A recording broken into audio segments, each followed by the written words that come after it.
Hey, what's up, everybody? It's Dan.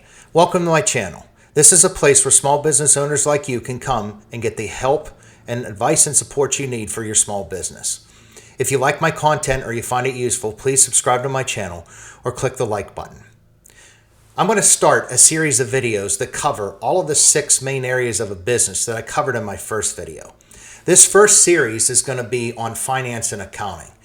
And this first video in this series is going to cover different types of debt instruments you can employ to be able to get funding for your business. Now, when I'm talking about debt instruments, I'm not talking about the startup capital or equity investments in the business. Equity investments are money that's put in by either yourself or some other third party in exchange for ownership of the business or a stake in the business itself. I'm talking about a debt instrument. It's money that is put in by some sort of third party, be it a bank, an investor, a family member, or friend, and with the expectation that the money is going to be paid back with some sort of interest rate.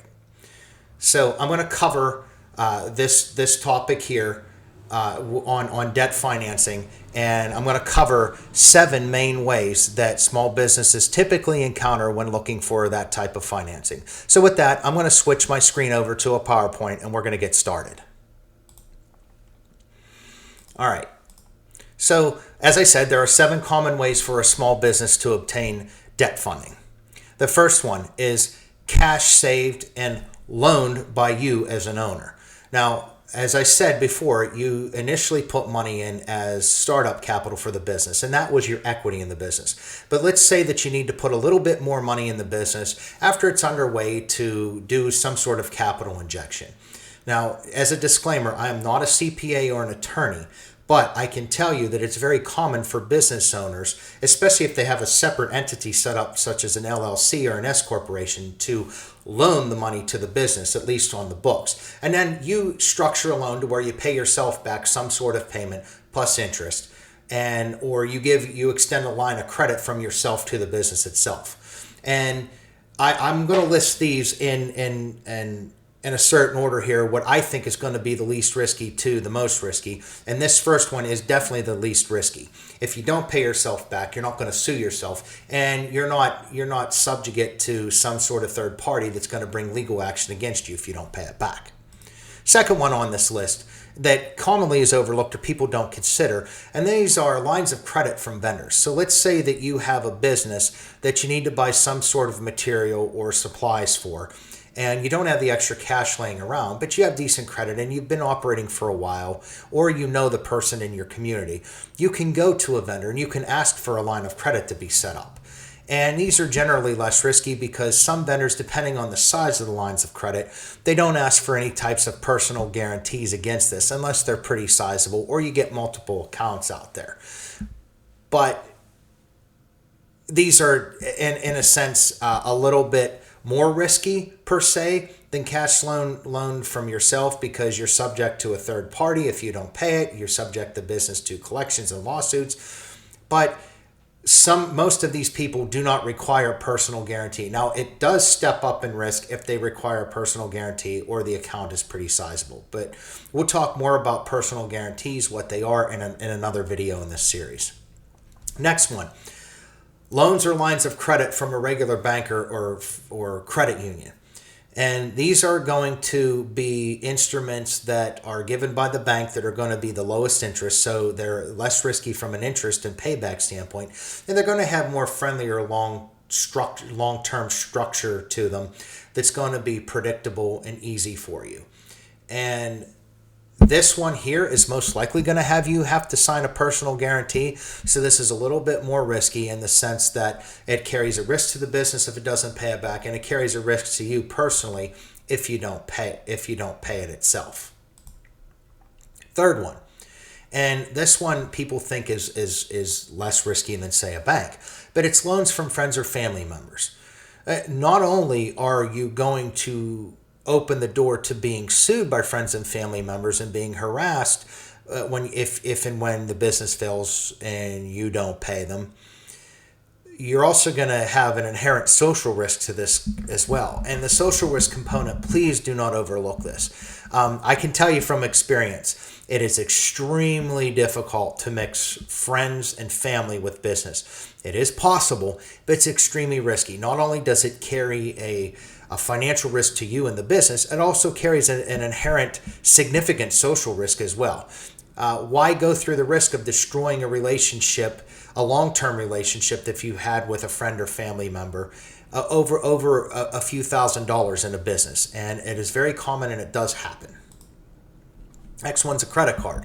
Okay, this one here is similar to cash loan by the officers, but it's done on debt. It's borrowed money. It's done on leverage. It's money that you're borrowing to invest in the business. So you're borrowing from one instrument and you're loaning to the business itself, or you're just buying stuff on a credit card outright to fund the business. Now, this is okay if you pay it off every month and you don't carry a balance. But if you're going to carry a balance, typically interest rates on credit cards range anywhere from 9.99% to 29.99%. So if you're not getting a return on your business that's greater than that, this instrument doesn't make a whole lot of sense to carry large, significant debt loads from month to month. Next one is a HELOC, or a home equity line of credit.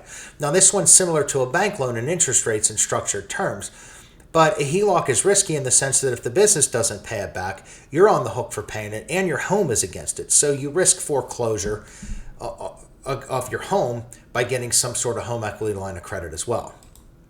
And the last one I'm putting up here, I'm going to tell you, take this one off the table, but I'm discussing it in this video because it does exist and people do consider it, and many people fall into this trap. And it's the mezzanine financier, such as a merchant cash advance or an MCA. Now, I'm going to post a video later in this series that talks in detail about MCAs and what they're all about and how you avoid them and why you should avoid them. But in this video, I'm just going to touch base and say, don't ever, ever go get into business with an MCA. Okay, so now I'm going to talk a little bit about what you need to consider when you're looking at, for all intents and purposes, the first 6 on the list, because we're not going to consider the last one in the list. Like I said, I just mentioned it because it does exist, and I want people to be aware that it exists so you can avoid it at all costs. But this is what you need to consider when exploring all your financing options. Number one, we're going to look at the total cost of the financing, and that's going to be determined by the interest rate itself. And that's going to be determined by the term of the loan. So the interest rate that you have, and then the amount of time it takes to pay you back. And that's going to calculate or factor in the total payback over the life of the loan. So although debt does have strategic implications whenever it comes to borrowing personally and through a business, and people say cliche, don't take debt on if you don't absolutely have to. Some debt is a good, well-planned out strategy for a business in a lot of different instances. And one thing you have to consider when you're going to take on what's called good debt is you have to look at all these instruments, or you have to look at this instrument and all the factors that are included in it, such as the interest rate and the terms of the loan itself. Next one, you're going to have to assess the financial risk to the business. And the mathematical definition of risk is basically the probability that the thing is going to fail or go wrong. It's going to be the distribution of all the outcomes and the size of that distribution. So basically, what this boils down to, it's the probability that it's going to fail, or the business isn't going to be able to pay it back. And again, this is going to be determined by the size of the loan that you take, the interest rate, the terms of the payback loan, and the overall health of the business and its ability to pay it back. Is the business seasonal? Is the business have steady sales? Is the business growing? Does the business have other obligations that it has to attend to in order to pay back this loan? Next one is personal financial risk. As I said in the last slide, we were talking about personal guarantees and how some loan or debt instrument lenders will ask you to sign a personal guarantee.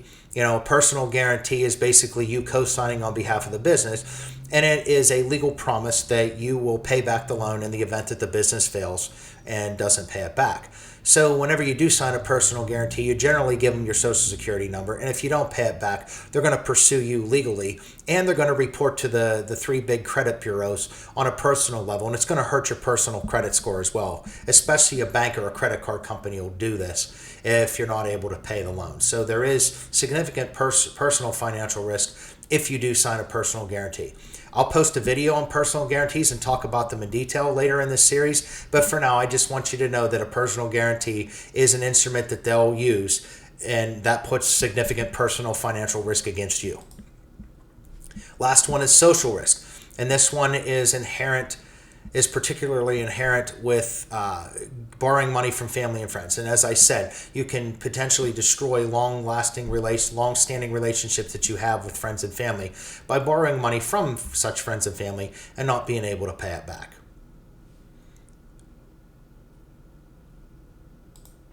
All right, with all that said, I'd like to invite you to visit me at my website at www.sbeally.com. Come check us out if you want some more in-depth advice and in-depth information that's going to be custom tailored to your business. And if you're looking to take that even to a further level, come to my website, book a free 15-minute coaching call, and we'll talk. I'll get to know a little bit about your business and see if there's some sort of way that I can help you long-term to help you not reinvent the wheel. Please come visit me, draw on my experience, talk to me, and see if we can help. With all that, I'll see you in my next video.